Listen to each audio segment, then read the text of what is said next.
I want you to just take a second and really imagine the sheer mind-boggling logistical complexity of trying to cover up a catastrophic event. Right. And I don't mean out in like some secluded cabin in the middle of nowhere. Yeah, the woods or something. Exactly. I mean, right in the middle of a densely populated apartment complex.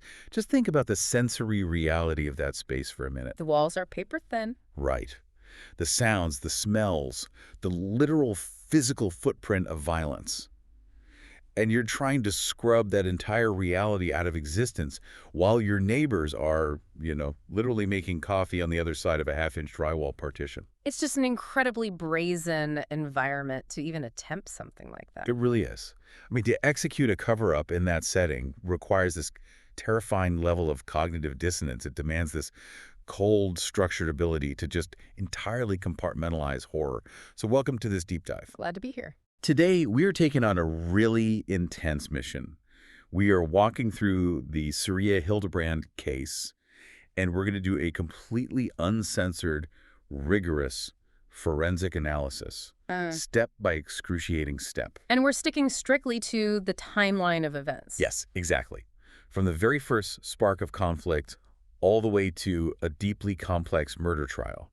And looking at this purely through a forensic and criminological lens, I feel like that's the only way to really grasp how a tragedy like this unfolds. Oh, absolutely. Because, when we talk about cognitive dissonance and compartmentalizing a crime scene, we aren't just looking at some random psychological break. Right. We're looking at a highly specific forensic case study here. I mean, this is an intimate partner homicide, but it exists entirely within a military ecosystem. Which changes all the rules. It changes everything. To understand how someone can just calmly attempt to erase a human being from a crowded apartment building, you have to first unpack the systemic military risk vectors that were in play. Long before any violence actually happened. Yeah, exactly. Things like extreme geographic isolation, the phenomenon of incredibly rapid marriages in the military, and obviously the ubiquitous everyday accessibility of firearms. Right, they just have them. Yeah. These elements all converge to create a baseline environment that is entirely unique. Okay, let's unpack this baseline then. Yeah. Because if we're going to understand this pressure cooker, we need to know who we're actually talking about. We do. Like, what happens when you take two young people, lock them into a legal marriage almost instantly, and then just drop them into an environment that strips away their normal support systems? Right. Who are the actual actors in this timeline? Well, let's start with Saria Barney Hildebrand. Okay. At the time of all this, August 2023, she was 21 years old. Physically, she was about 5'8", weighed 160 pounds. Saria was highly, highly driven. He was a medic, right? Yes, a combat medic assigned to the Headquarters Company, 1st Battalion, 297th Infantry Regiment of the Alaska Army National Guard. Wow, that is a serious role. It is, and what's really crucial to understand about Saria's profile is her trajectory. She didn't just stumble into this. She actually originally enlisted in the Utah National Guard back in May 2021. Oh, okay, so she was already in the system. Yeah, she trained as a field artillery firefinder radar operator, which is an incredibly technical position. But she actively sought out a transfer to the Alaska National Guard in April 2023. Wait, she has to go to Alaska. She did, specifically because she wanted to pursue advanced training as a combat medic. So we're talking about someone who was ambitious, capable, and deeply embedded in a really demanding military track. Okay, so that's Saria. What about the other half of this equation? The defendant is Saria Ray Hildabrand. He was also 21 years old. He was an active-duty U.S. Army specialist. Okay. He was a cannon crew member assigned to the 2nd Infantry Brigade Combat Team of the 11th Airborne Division. They were stationed at Joint Base Elmendorf-Richardson in Anchorage. This is both right there in Anchorage. Right. He enlisted in September 2021 and got to Alaska in March 2022. But honestly, the most significant sociological data point we have to look at here is the timeline of their actual relationship. Right, because it moved incredibly fast. Fast is an understatement. They met during basic combat training. They were married by December 2022. Oh, wow. I mean, that means they had known each other for less than a year before tying the knot. And Saria would be dead less than 8 months after that wedding day. It is just staggeringly fast. And it really makes me think of an analogy. I mean, if you take two teenagers, essentially, Basically, yeah. and marry them off before they even fully know who they are themselves, Yeah. and then you transplant them to Anchorage, Alaska. Which is about as isolated as it gets. Exactly. Geographically, climatically, it's completely cut off from the rest of North America. Yeah. You aren't just putting them in a new city. You are essentially locking them in a submarine. I love that metaphor. It's so accurate. Right. Because every tiny interpersonal friction, every bit of financial stress or like emotional slight, it gets magnified 100 times over. You literally cannot leave the vessel. There's nowhere to go. Yeah, there is no childhood best friend to just grab a coffee with and vent. No parent's house to escape to for a weekend to cool off. Yeah. The conflict is entirely contained. And that submarine metaphor perfectly encapsulates the criminological assessment of these rapid military relocations. Right. Because the military provides this incredibly rigid professional structure, but on a personal level, it creates a highly insular, high-stakes bubble. And when things go wrong in that bubble. When domestic friction happens within that closed system, the isolation acts as a massive accelerant. Look, in civilian domestic violence cases, we usually see intervening variables, right? Like someone stepping in. Exactly. A neighbor hears something and intervenes. A family member drops by unannounced. Someone just goes to sleep on their sibling's couch for a few days. Right, there are release valves. But in this specific military context in Alaska, those release valves just do not exist. The conflict echoes inside that submarine until it reaches a breaking point. A catastrophic failure. Exactly. And in this case, we have a very, very precise forensic timeline of when that breaking point began to fracture. Okay, so to trace that fracture, let's look at the inciting evening, August 5, 2023. What exactly sets this night apart from just, any other regular Saturday night in Anchorage? Well, August 5th was Zarius' 21st birthday. Ah, big one. A huge milestone, especially for someone in the military. So the couple, along with a few friends, they go out in Anchorage to celebrate. They start the night at a Dave & Buster's. Which is pretty standard, right? High energy, but relatively low stakes. Totally standard. But as the night progresses, they try to transition to a local nightclub. And this is where the evening completely derails. What happens? They get to the door of the club, and the bouncer basically intercepts them. The bouncer looks at Zarius and determines that he is profoundly intoxicated. Like too drunk to even get in? So much so that he is flatly denied entry. He's turned away. So this whole group is forced to disband. The celebration is totally ruined. And Saria and Zarius have to just grab an Uber back to their apartment. I can only imagine the mood in the back of that car. Yeah, it was not good. I mean, it's his 21st birthday. He's supposed to be the center of attention, the life of the party, and instead he's being bounced at the door and sent home early. That has to be an incredibly tense ride. It was way more than just tense. It was physically chaotic. We actually have the records from that Uber ride, which happened right around 1:00 a.m. on the morning of August 6th. What do those records show? They provide an undeniable, objective baseline of his impairment. Zarius was so deeply inebriated that he actually vomited inside the Uber vehicle. Oh, wow. In the car. Right in the car. He had to apologize to the driver. And look, this isn't just like a colorful detail for the story. This is a critical piece of forensic evidence. Because it establishes his physical state. Exactly. It establishes that just over an hour before a murder occurs, the defendant is in a state of severe, physically debilitating alcohol intoxication. He is helpless. Okay, so the car finally pulls up to their apartment complex in the 5200 block of Mockingbird Drive. They get inside. He's physically sick. The night is a total disaster, and now they are completely alone. Just the two of them in the submarine. Right. So what happens in that apartment to escalate a ruined birthday into a literal homicide? Now we enter what investigators call the critical window, and based on digital forensics, we know this window is incredibly tight. How tight are we talking? We're looking at specifically between 2:12 a.m. and 2:24 a.m. 12 minutes. Just 12 minutes. During that span, the situation shifts from a messy, drunken end of the night to a fatal confrontation. And the catalyst wasn't like a physical altercation that got out of hand. Right. No, it was a digital discovery. Okay, what did she find? Because you don't go from vomiting in an Uber to a homicide over nothing. Saria accessed Zarius' phone. And she didn't just find, a questionable, ambiguous text message. Right, like an out-of-context, hey.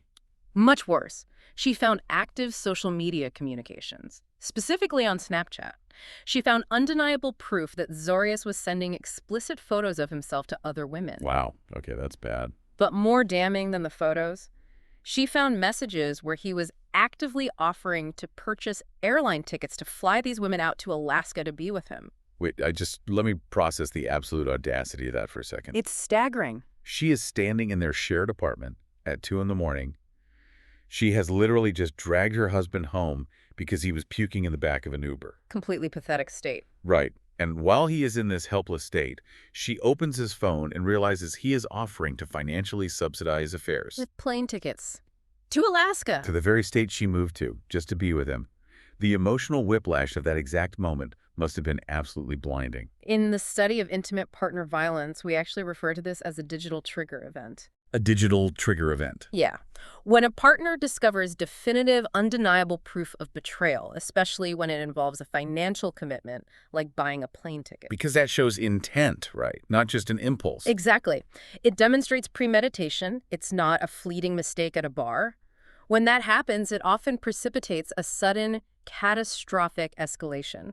The psychological shock just entirely bypasses any rational conflict resolution. It just goes straight to fight or flight. It moves straight to an existential threat to the relationship itself. And we know exactly how fast that escalation turned lethal, because at approximately 2:45 a.m., the acoustic timeline begins. The neighbor. Yes. Taylor Engstrom, he lives in apartment 121, which is directly below or adjacent to their unit. Okay, so they share a wall or a floor. Right.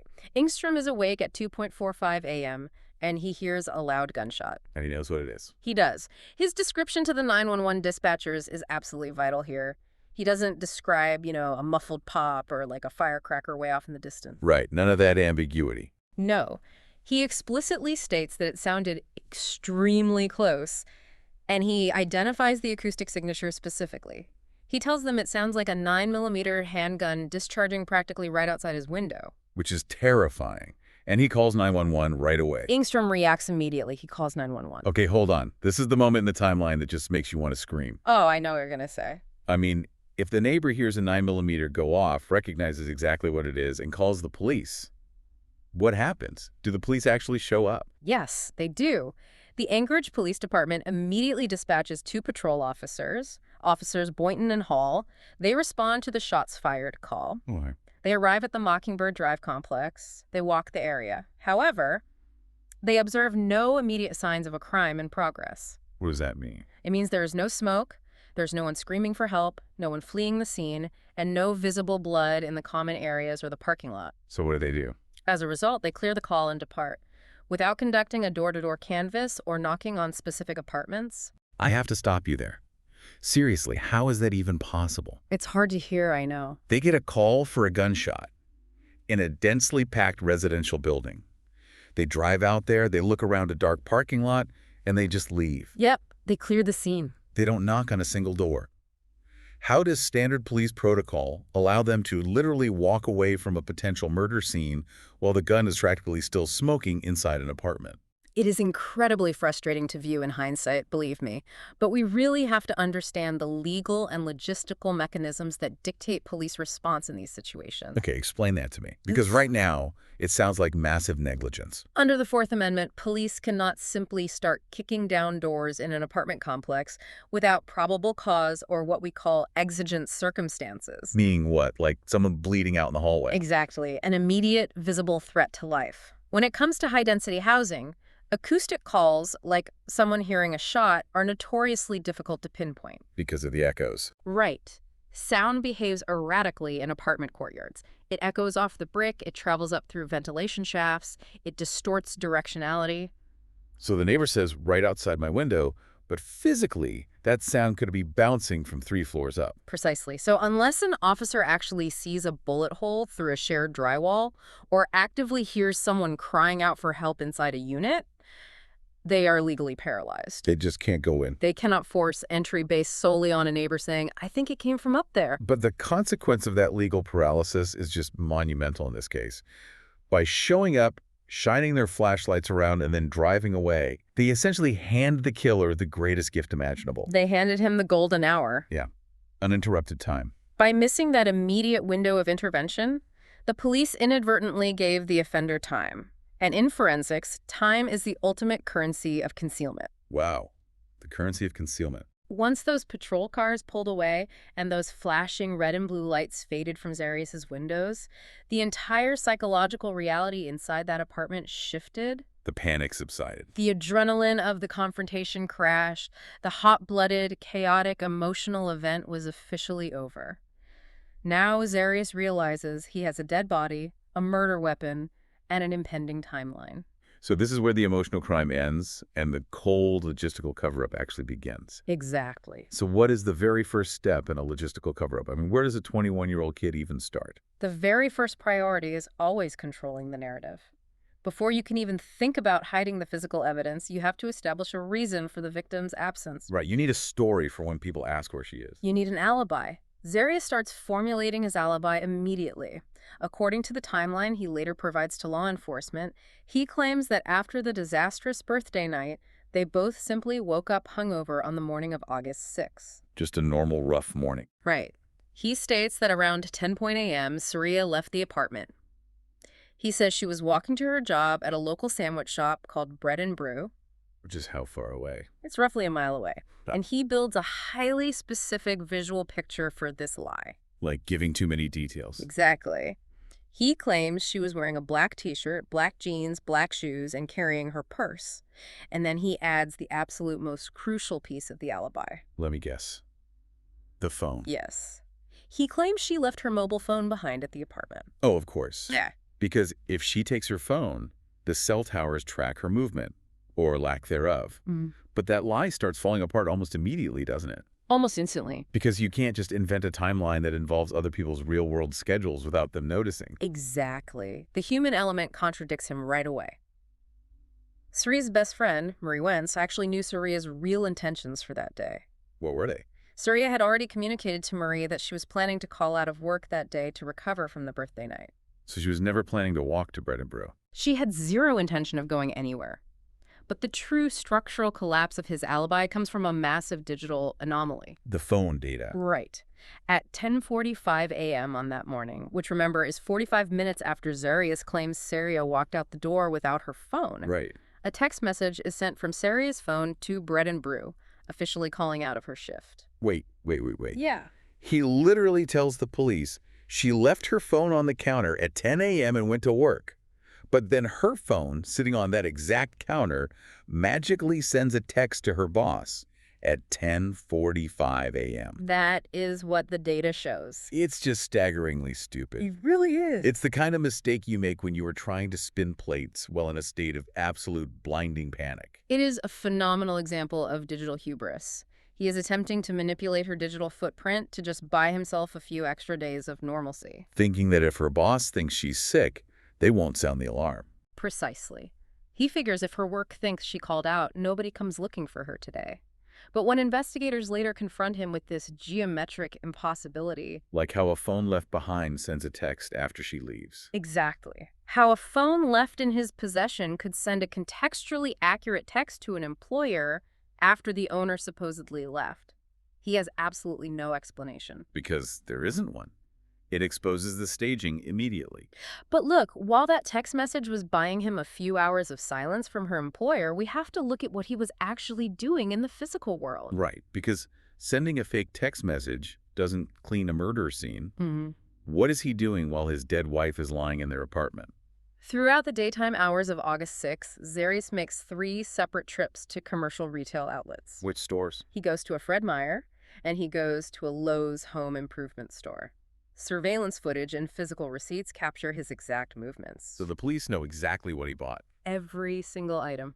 And the shopping list he compiles is a direct, terrifying window into his objective. Okay, let's hear the list. He purchases a mattress cover, a new set of bed sheets, hydrogen peroxide, a spray bottle, a massive 96-gallon commercial trash bin with wheels. Wow. And a jar of marinara sauce? Okay, hold up. We really need to pause and examine this list. I know, it's bizarre. Because on one hand, you have the ultimate textbook crime scene cleanup kit. You have the sheets to replace the bloody ones. You have the massive industrial bin to act as a transport vessel for human remains. Very calculated. Right.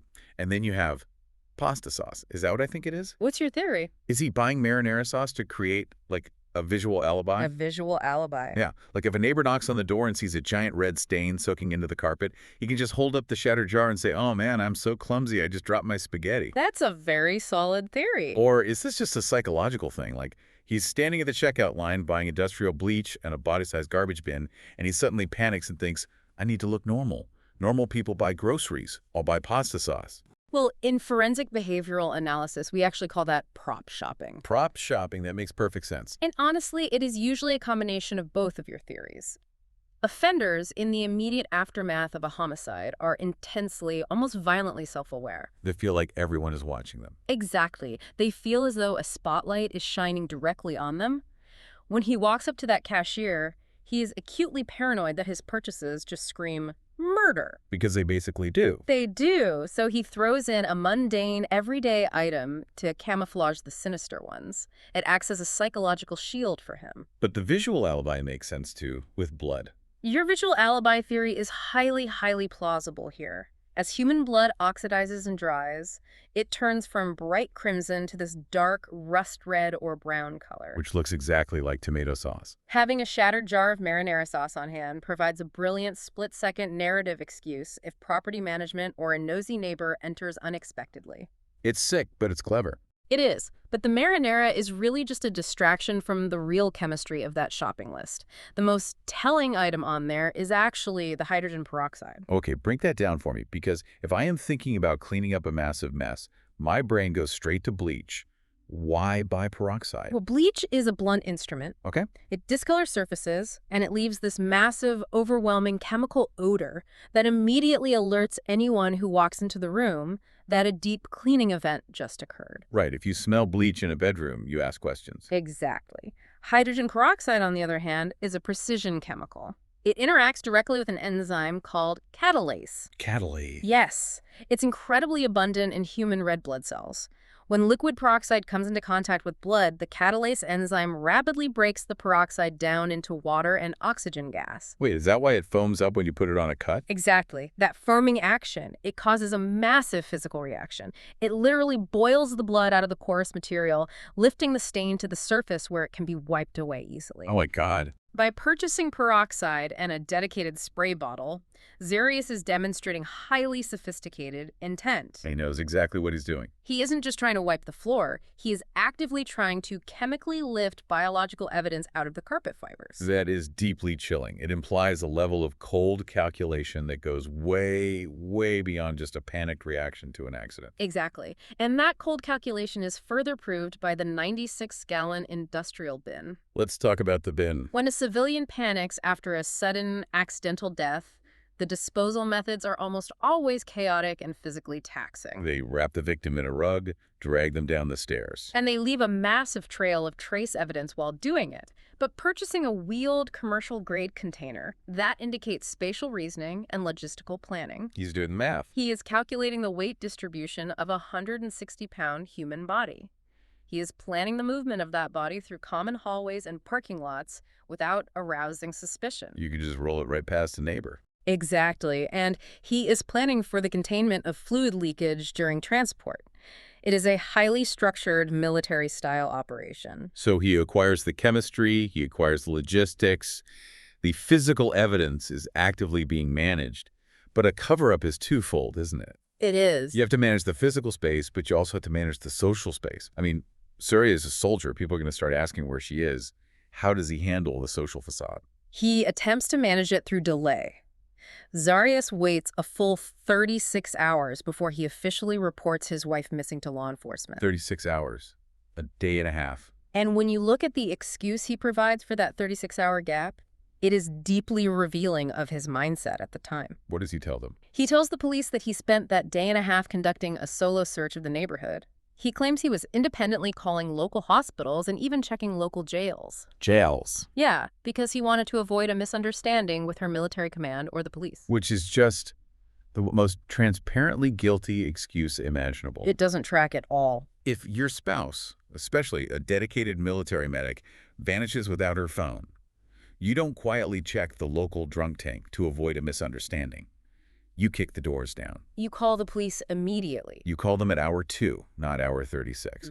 But he finally makes the call. So what happens when the police actually show up to take this missing person report? On the evening of August 7 at 5:34 p.m., Officer Kent Zhang of the Anchorage Police Department is dispatched to the Mockingbird Drive complex. And do we know what happened during that response? We do, because we have the Axon body-worn camera footage of this entire interaction. Officer Zhang meets Zarius and an unidentified female in the common area outside the apartments. How does Zarius look? He is incredibly composed. He delivers the rehearsed narrative smoothly. Saria left for bread and brew at 10 a.m. yesterday. She left her phone on the counter, and she never came back. He's sticking to the script. Absolutely. But Officer Zhang, executing standard thorough patrol procedures, immediately begins verifying the parameters of this story. Which Zarius probably wasn't expecting. Probably not. Officer Zhang personally drives the walking route from the apartment to Bread and Brew. He physically checks 3 local Anchorage hospitals. He contacts the Highland Correctional Center. He's actually doing the work Zarius claimed to be doing. Exactly. And crucially, he visits the sandwich shop itself. And what does the manager say? The manager confirms the fatal flaw in the alibi. Saria never arrived for her shift. Right, so now the police have officially established that she is a missing person. The clock is officially ticking. But it's not just the police looking for her anymore, is it? No, it's not. Because the family dynamic is about to crash directly into Zarius' carefully controlled narrative. That is exactly right. On August 8th, the entire dynamic shifts seismically. Saria's mother, Meredith Barney, is not the type to just sit by the phone in Utah waiting for updates. Oh man, a mother's intuition. She immediately books a flight and travels to Anchorage to spearhead the search efforts herself. And the moment Saria's family arrives on the ground, the facade Zarius has built begins to crack under the pressure. Because a mother knows when something is wrong. The family immediately notices massive behavioral anomalies.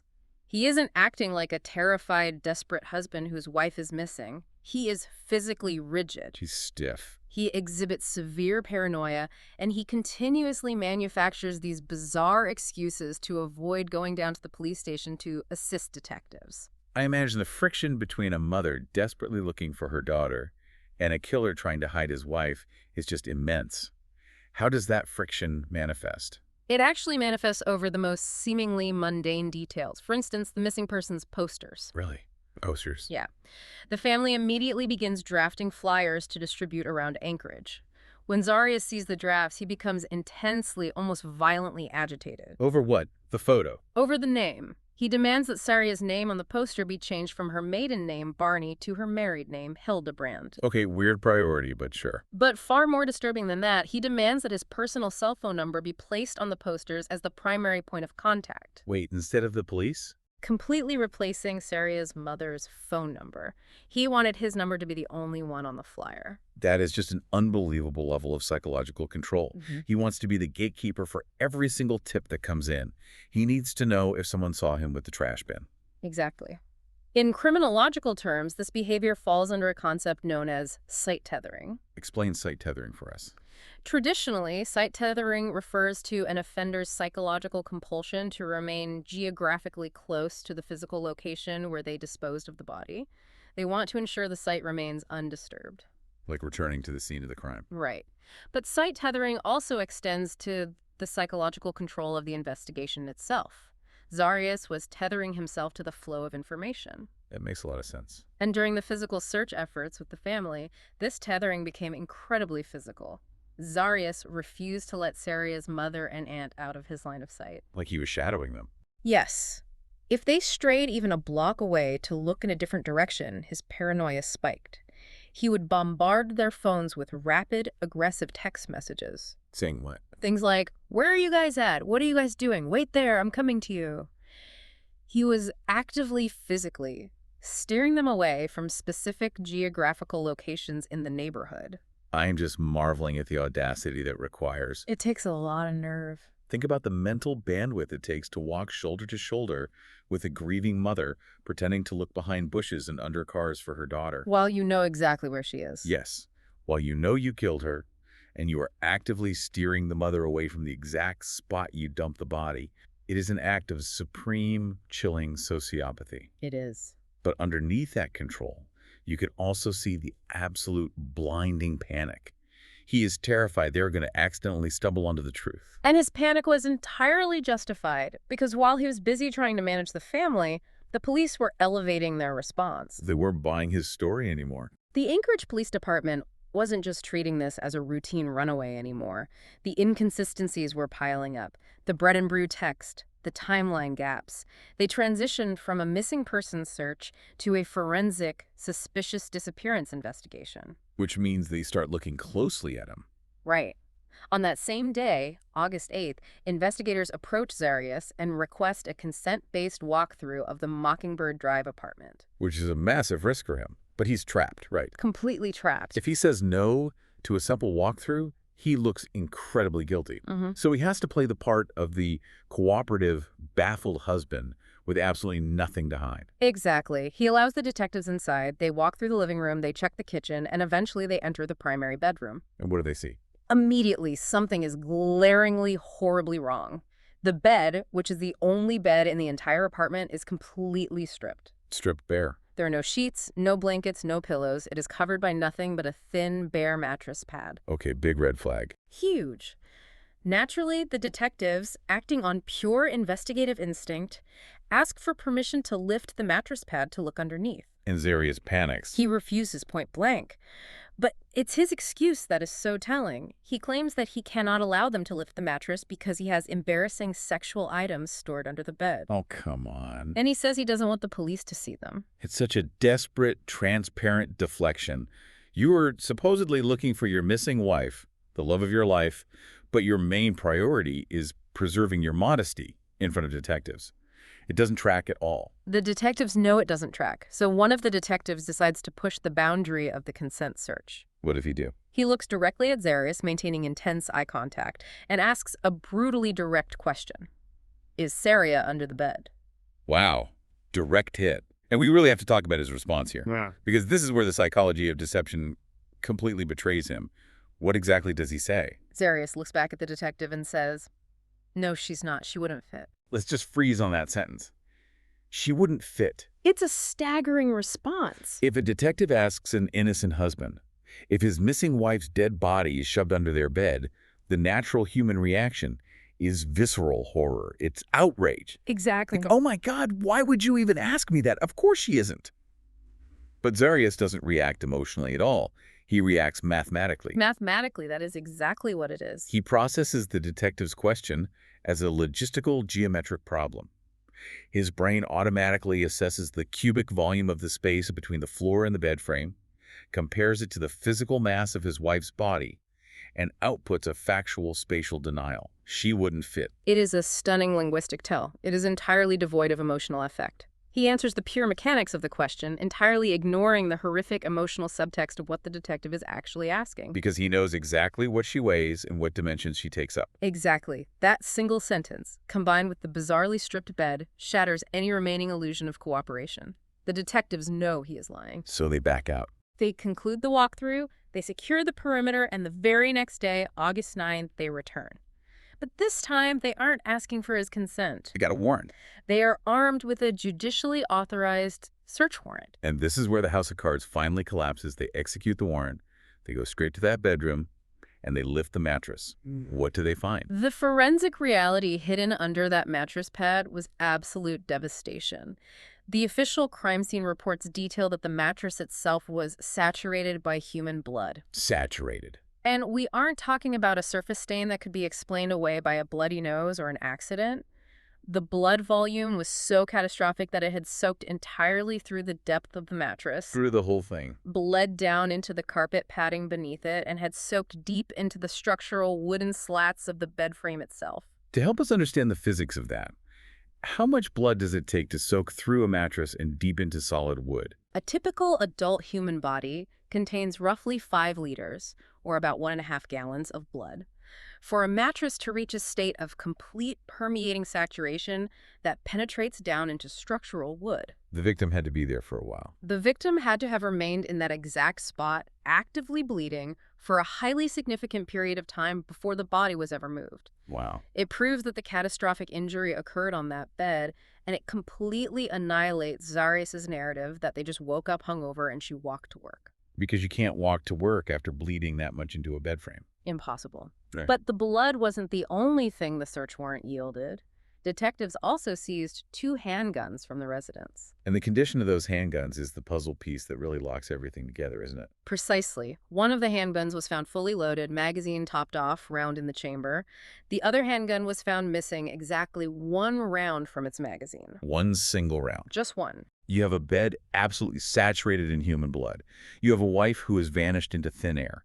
You have a 9mm handgun missing exactly 1 bullet. And you immediately trace that straight back to Taylor Engstrom. The neighbor in apartment 121, sitting awake at 2:45 a.m., calling 911 because he heard a single 9mm gunshot right outside his window. Everything connects. The auditory timeline that the police missed on the first night perfectly aligns with the physical forensic evidence sitting right there in the bedroom. At this point, the investigation reaches terminal velocity. The APD has the primary crime scene, they have the suspected murder weapon, they have the blood evidence. The only thing they are missing is the victim. Where's Saria? And on the afternoon of August 10th at 2:31 p.m., the geographical puzzle is finally solved by sheer tragic coincidence. How do they find her? A local landscaping crew is out working in the 1400 block of Alpenhorn Avenue.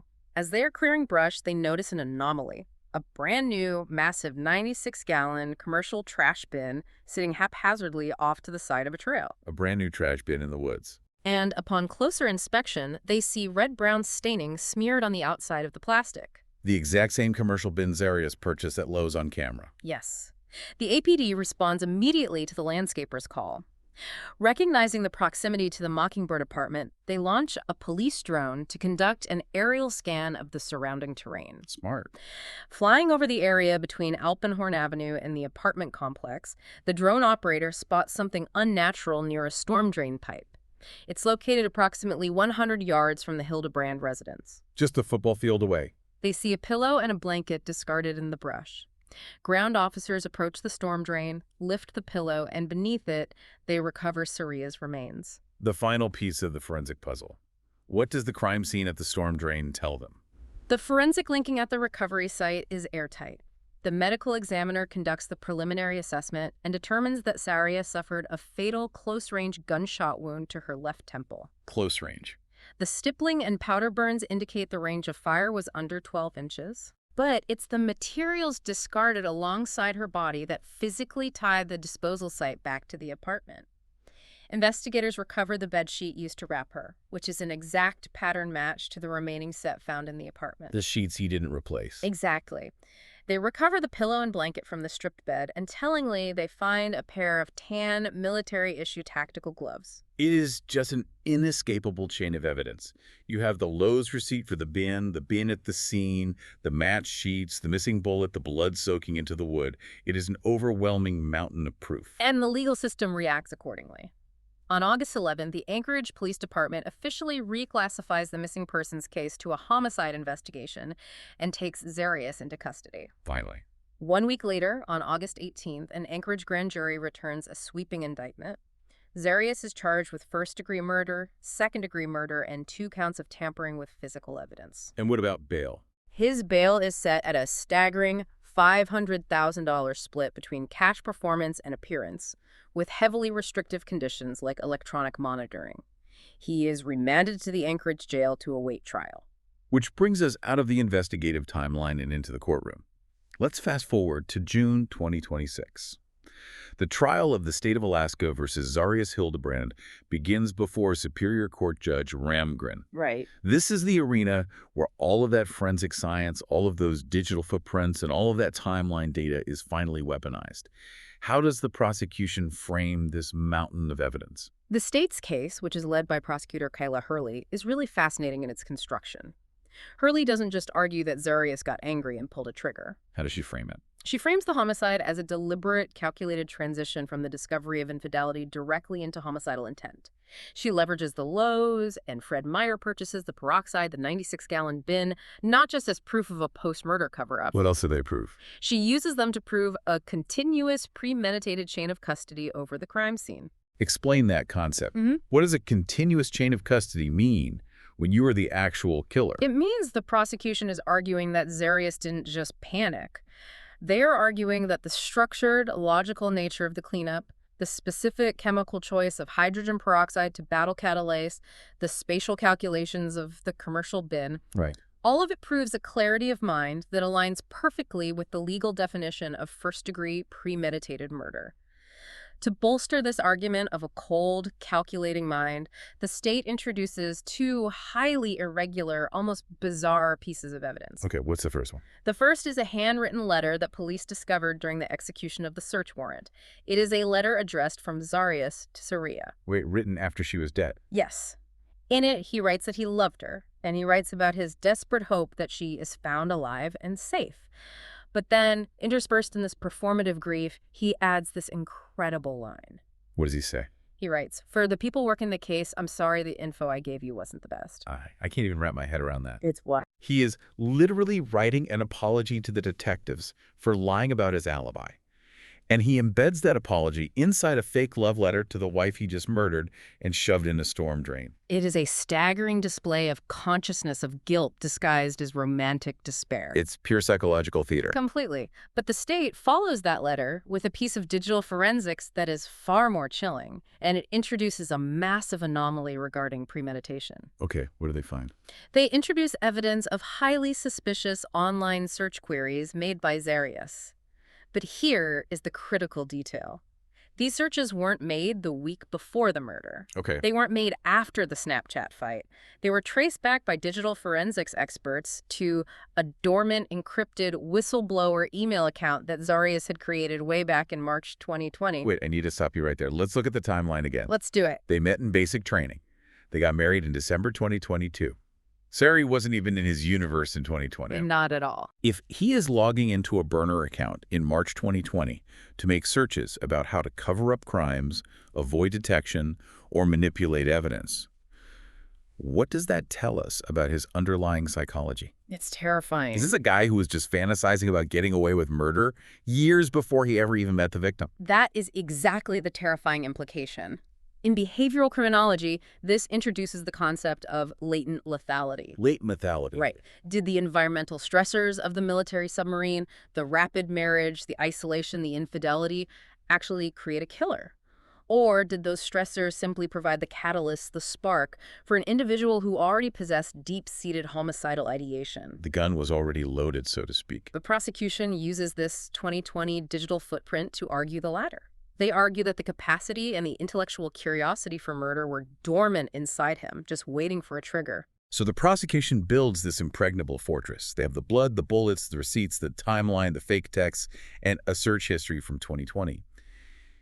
If you are the defense attorney Lacey Jane Brewster, how do you even begin to fight back against that? You fight back by employing a highly specific, high-risk legal strategy known as concession and avoidance. Give me the ELI 5 on that. Explain it like I'm 5. What is concession and avoidance? It is the illegal equivalent of sacrificing your queen to save your king. The defense knows they cannot deny the cover-up. Because of the footage. The jury is going to see the Lowe's surveillance video. They are going to see the bloody mattress. If the defense stands up and says he didn't do it, they lose all credibility instantly. The jury would just tune them out. Exactly. So Brewster stands up and entirely concedes the cover-up. She admits to the jury that Zarius's actions after Saria's death were stupid, offensive, and horrifying. She gives the jury permission to hate him for the cover-up. Okay, so she gives them that. But then comes the avoidance part. How do they avoid the actual murder charge? They argue that the cover-up, while offensive, was not the result of a murder, but the result of a tragic accident fueled by panic. An accident. The defense paints a picture of Zarius on his 21st birthday. They lean heavily on the Uber driver's testimony that Zarius was vomiting and severely blackout intoxicated. They argue that Zarius suffered massive memory gaps. Okay. They propose that a struggle ensued over the infidelity, or perhaps Saria committed an act of despair, and that Saria's death was a self-inflicted, accidental shooting. But wait, how do they explain him hiding the body? If your spouse accidentally shoots themselves, you call 911. You don't buy a trash bin. The defense argues that a young 21-year-old soldier, waking up severely hungover next to his dead spouse, looked at the gun, looked at the blood, and just panicked. They blame the military structure. They argue he was blinded by an intense, irrational fear of absolute social and military ruin.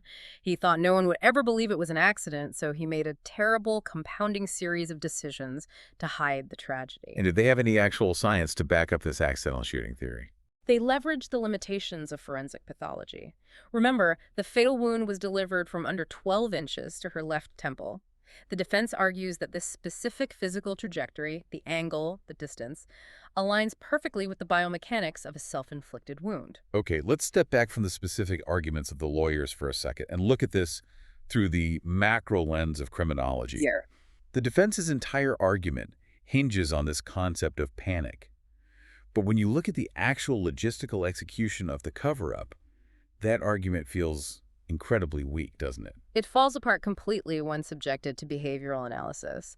The panic versus military training dichotomy is really the defining theme of this entire case. How so? True civilian panic is inherently disorganized. It is chaotic, it leaves obvious trails, and it usually results in a rapid confession when the person is confronted. Because they can't handle the pressure. Exactly. What we see in the Saria Hildabrand case is the exact opposite. We see internalized logistical doctrine. Explain how that doctrine manifests in a crime scene. Look at the procurement phase. He didn't just grab bleach from under the sink. He went to a hardware store to buy hydrogen peroxide specifically to target blood enzymes. Right. Look at the physical management. Moving a 160-pound body is incredibly difficult. He purchased a 96-gallon commercial bin with wheels to manage the weight load and transport it 100 yards down a public street to a subterranean storm drain. Without anyone seeing him. He executed all of these tasks under extreme psychological stress, while simultaneously maintaining a calm, cooperative false front with his neighbors, the police, and his mother-in-law. Right, that is not panic. That is the application of structured problem-solving to a chaotic environment. He essentially treated his own apartment like a tactical objective that needed to be neutralized and secured. But the defense's point about the gunshot wound, the fact that the angle could mimic an accident, it highlights a really frustrating reality about forensics. There is a limit to what the human body can tell us. Absolutely. This case perfectly illustrates the inherent difficulty in proving homicidal execution when the range is under 12 inches and there are no living eyewitnesses. Because the physical evidence looks the same either way. The science of pathology is strictly objective. It can only tell you that the bullet entered at point A, traveled through this specific brain tissue, and exited at point B. Right. Without definitive defensive wounds on the victim's hands, or without gunshot residue patterns that place the weapon exclusively and undeniably in Zarius's hand at the exact moment of discharge, the hard science reaches a boundary. It hits a wall, and that is why the context is so incredibly vital. Precisely. That is why the prosecution could not rely on the autopsy alone. They had to rely heavily on the circumstantial and digital evidence. The digital motive of the Snapchat messages. The staged text sent to Bread and Brew. The calculated, structured cleanup. In cases of close contact wounds, the behavioral context surrounding the wound becomes far more important than the physical wound itself in determining true intent. When you look at the totality of this case, it really feels like a dark, twisted inversion of a military operation. That's a good way to put it. You have this young man, Zarius, who was trained by the 11th Airborne Division. He was trained in logistics, in discipline, and in the execution of complex tasks under extreme fire. Yes. But instead of using those skills to protect his unit or his country or his family, he weaponized that discipline to conceal the ultimate betrayal. He used his training to try and literally erase his wife from existence, treating her body not as a tragedy to be mourned, but as a logistical hurdle to be managed and disposed of. That is a very accurate, if deeply chilling, synthesis of the event. It underscores how the unique pressures of early military marriages, the geographical dislocation, the youth, the constant access to weaponry can combine with devastating results. The powder keg. It presents a profound challenge, not just for the forensic investigators tasked with piecing it together, but for the military infrastructure itself that inadvertently creates these isolated, high-pressure environments. And as we summarize this journey, I really think about the true value of doing exactly what we just did, looking at a timeline completely unflinchingly. It reveals everything. Because when you strip away all the courtroom theatrics, the legal maneuvering, and the alibis, what actually unraveled this man's life? It wasn't some master detective having a sudden cinematic epiphany. No, it was the science. It was the brutal, undeniable physics of 5 liters of blood soaking into solid wood. It was the simple, inescapable mathematical fact of a single missing 9mm bullet. And it was the sheer arrogance of sending a text message from a phone he had explicitly told the police was left behind. Saria Hildabrand truly believed he could out-logistics the investigation. He thought he was smarter than the system. He believed that if he just applied enough physical effort, if he scrubbed hard enough with hydrogen peroxide, if he bought fresh sheets, if he moved the bin far enough away, he could scrub the physical world clean. But he failed. He fundamentally failed to account for the digital and trace footprint that violence inherently leaves behind. Which leaves you, listening to this, with a final thought to mull over. Consider the dual footprints we all leave behind in this modern world. Right. Zarius focused the entirety of his military discipline on the physical realm. He stripped the bed, he bought the trash bin, he navigated the storm drain. But it was his digital footprint that truly betrayed him. Without a doubt. It was the Snapchat messages offering flights to other women. It was the poorly staged work text sent at 10:45 a.m. And it was a dormant, sinister search history buried in a 2020 whistleblower account that finally exposed the reality of who he was and what he was truly capable of. Fascinating. So in the modern era, with cameras on every doorbell and data tracking our every keystroke, is it actually our physical actions that betray our secrets? Or is it the invisible, indestructible data we leave behind? Thank you for joining us on this deep dive. Keep questioning the evidence around you.